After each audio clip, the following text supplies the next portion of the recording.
Right, on to our next game, and this was to see whether Chelsea could close the gap on Arsenal at the top of the table at Stamford Bridge for this one. Alan Smith and Peter Drury. So it finished 1-1 then at Stamford Bridge. We're going to persevere, aren't we? Yeah. Fingers crossed, everybody. Look, the red card, Enzo Maresca said he didn't have a problem with it. He had more a problem with consistency on previous decisions. But when you look at the Caicedo challenge, what are you looking at? I'm looking at the angle he challenges at as well, and also just understanding why he's going in for the challenge initially anyway.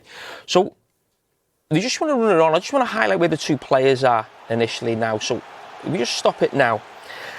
And we're looking at the two players, Caicedo and Merino. Caicedo doesn't see him. Yeah, he doesn't. All he's focused on, really, is that. And rightly so. As you run it on now, I just don't know why he gets involved. He's got his mate coming out as well at centre-back. So Chalobah would have Merino covered there? Yes, he's stepping out there. But this happens a lot with Caicedo. Listen, he's brilliant. He's fantastic. Brilliant at winning the ball back. But he ends up in some really strange positions when he's making tackles.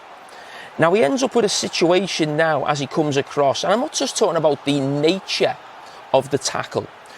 But he's actually now facing his own goal to make a tackle against Merino. Now, forget the colours of the shirts. If we just put everybody in a black shirt, you'd think Caicedo's team were attacking that way. Yeah, he was, yeah. But that again comes from the angle. He doesn't need to get involved in that tackle. Chalobah stepped out with him. His man were there, but again, he's got this sort of He was pumped up today, wasn't he? He was really pumped up. I think we saw that right from the start of the game. I think the whole talk this week of, Rice v Caicedo, understandably so, maybe got to him a little bit. It's a huge game. And he's ended up getting himself involved in a challenge. Yes, it's a red card.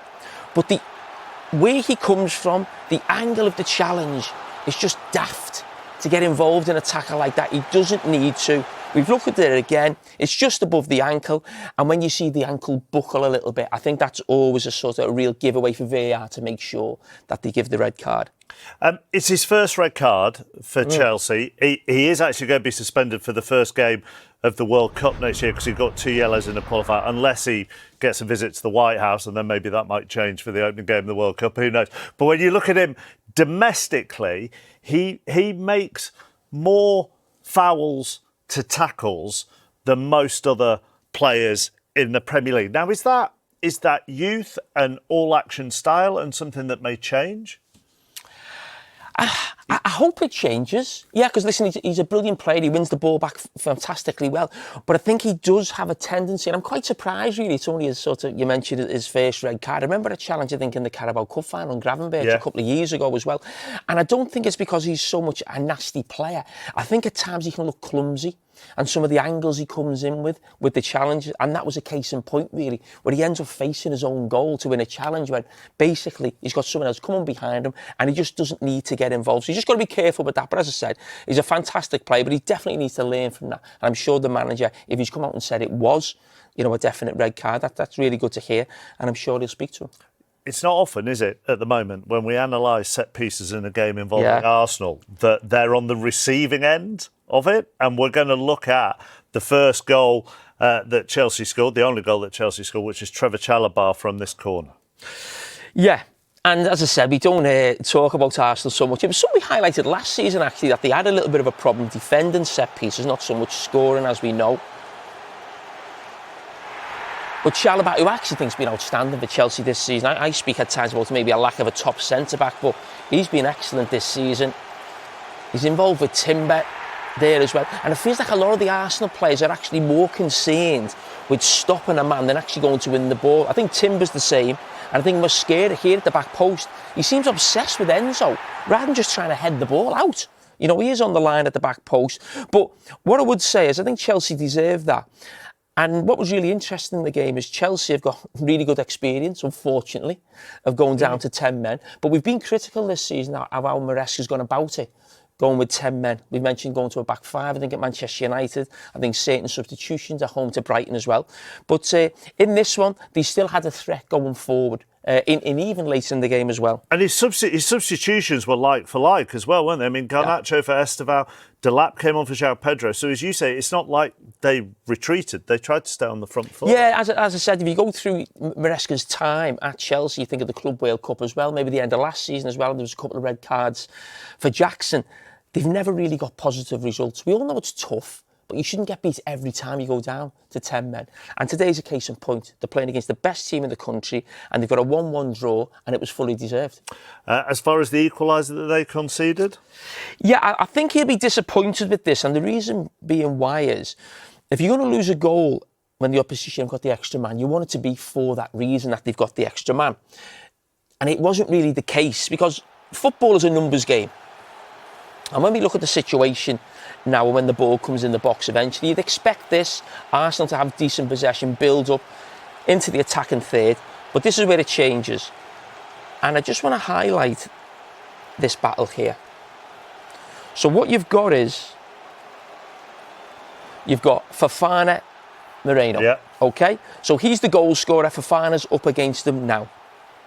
I just want to roll it on very slowly. And as the ball comes to Saka, obviously we know does well with the ball, but if I just stop it now, yes, Arsenal have got an extra player, but Arsenal have got 6 players in this picture. Yeah. Chelsea have got 9, including the goalkeeper. So this has nothing to do with being Arsenal. overloaded. No, yeah. It's not. So I think when Maresca looks back at this and the Chelsea defenders look back at this, I think they'll be really disappointed to concede a goal in this situation, because what you end up getting is this. It worked. It worked. We got there. We got. But what you've got is a 3v3. Yeah. That's going to happen 11v11. So I think he'd be disappointed that they've conceded this goal like this. But Saka, who just gets the better of Cucurella, which was something Yamal couldn't do in the week. But Merino, listen, what a role he plays in this team. It's absolutely fantastic, isn't it, the role that he plays? A goal scorer, a box crasher, if you like. He's always in there with his head. Does really well. And you just, from there, you think Arsenal are going to go on and win the game, because as we've seen there, as the ball goes in, Moreno runs and gets the ball. He's trying to get the kick off quickly because they want to go on and win the game. It's also that. It's also for a man who isn't a natural centre forward. It's the movement to pull off Fofana, and those natural centre forwards always would tell me, as soon as you can see your opponent's number, you know you've got them. Well, it's really interesting, and I've said this before, but not about him. I've said this before about Havertz. I actually have always thought if Havertz was fully fit, he'd be the centre forward in this team, maybe not Gyökeres. Gyökeres came on today and was probably disappointed he didn't get the winner. I think Timber took one right off his head at the end. It'd be really interesting how long it takes before Mikel Arteta puts him fully back into the team, or whether he sticks with Moreno in that position, because he's been absolutely outstanding with when Gyökeres has been out. I mean, they had a really interesting discussion in the studio after that, Theo and Daniel Sturridge, about whether that is Arsenal missing an opportunity. So on the one hand, they've got a point away in a London derby against a side who will be there or thereabouts, but they were down to 10 men. So which side of the fence would you fall on there? I wouldn't say Arsenal were sort of negative, and that's been something thrown at Mikel Arteta over the last few years when they've been going for the title. I mean, you look at the substitutions he made, Miles Lewis-Skelly coming on at half-time. I know Calafiori was on a yellow card, but again, he's going into midfield. Odegaard comes on, Gyökeres comes on. They threw everything at it. But I just felt as the game was getting to sort of the last 5 or 6 minutes, Chelsea was still a threat. So as a manager, if they'd have lost that wouldn't have just been losing a point.